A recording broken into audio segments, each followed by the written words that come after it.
Merdeka!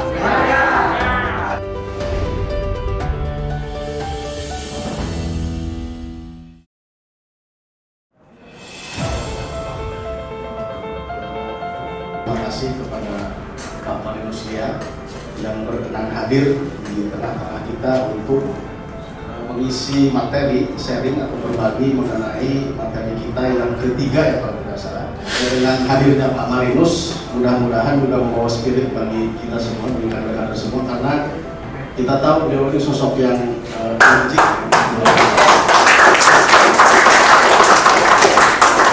Ajaran Trisakti dan revolusi mental. Tentu sebagai kader Pratama yang mengikuti pendidikan kader untuk menjadi calon atau untuk menjadi kader yang lebih baik, untuk meningkat menjadi kader mania, harus belajar apa sebenarnya ajaran Trisakti dan revolusi mental. Bung Karno ya, yang menggelorakan semangat dan memformulasikan Trisakti itu dari 8 revolusi diformulasikan menjadi Trisakti. Revolusi mental itu pertama dibanding dengan Trisakti. Trisakti itu diformulasikan tahun 1964. Revolusi mental digelorakan, dikampanyekan, diungkapkan oleh Bung Karno pada tahun 1957. Trisaktinya Bung Karno ini 3 saja: berdaulat di bidang politik, berdikari dalam ekonomi, berkepribadian dalam kebudayaan. Bung Karno mengatakan bahwa revolusi mental mestinya menolak hari kemarin. Nah, ini yang disampaikan oleh Bung Karno pada pidatonya, ya. Reject yesterday, kemudian ada beberapa lagi istilah lain, ya. Reject yesterday artinya semua gaya hidup lama yang tidak sesuai dengan semangat kemajuan dan tuntutan revolusi mestilah dibuang. Yang sebenarnya kalau Pak Jokowi tidak melakukan gerakan revolusi mental ini, maka tidak bisa kita tahu, hampir punah di pikiran kita. Ternyata Bung Karno menggelorakan ini sejak tahun 1957. Nah, siapa pelaku revolusi mental? Pelaku revolusi mental seluruh rakyat Indonesia, seluruh kita yang ada di sini, ya.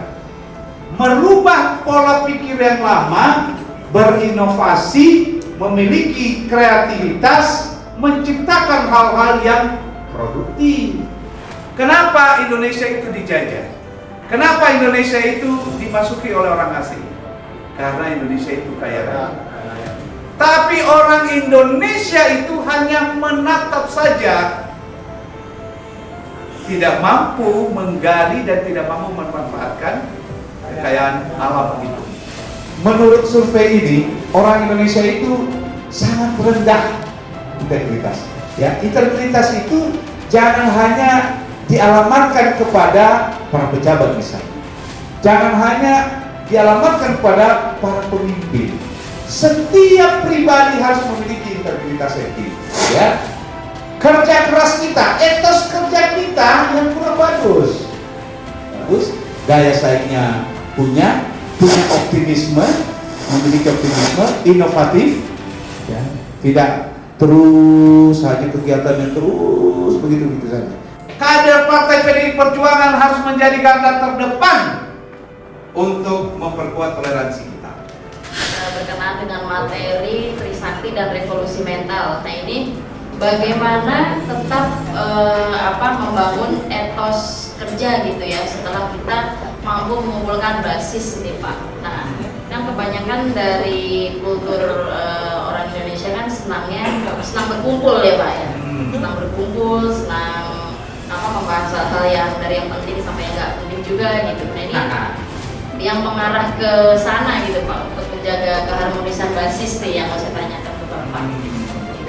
Apa sih itu etos kerja? Kesungguhan kita, keyakinan kita terhadap sesuatu yang kita kerjakan itu tidak boleh ada ciri malas tadi, tidak boleh ada ciri yang asal saja, pokoknya saya hanya memenuhi persyaratan, ya. Tapi perlu kesungguhan, ya. Harus yakin bahwa apa yang saya lakukan hari ini adalah yang terbaik.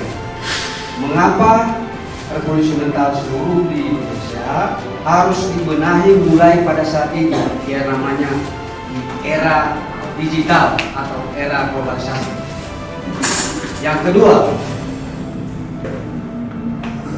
apa saja tantangan evolusi mental seluruh rakyat Indonesia pada saat ini yang harus diantisipasi? Kenapa revolusi mental ini harus terus berjalan dengan baik? Ya. Bung Karno tahun 1957 menggelorakan revolusi mental karena keadaan ketika itu, keadaannya apa? Kita baru keluar dari penjajahan. Lalu orang yang dijajah merasa minder, orang yang dijajah merasa bodoh, orang yang dijajah merasa tidak bisa berbuat apa-apa. Itu sebabnya Bung Karno membangkitkan semangat. Nah, apakah sama enggak dengan revolusi mental? Terusannya.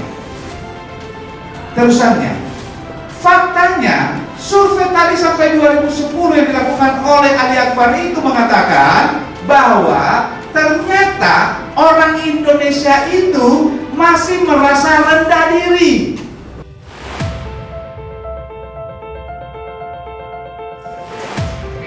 Ya.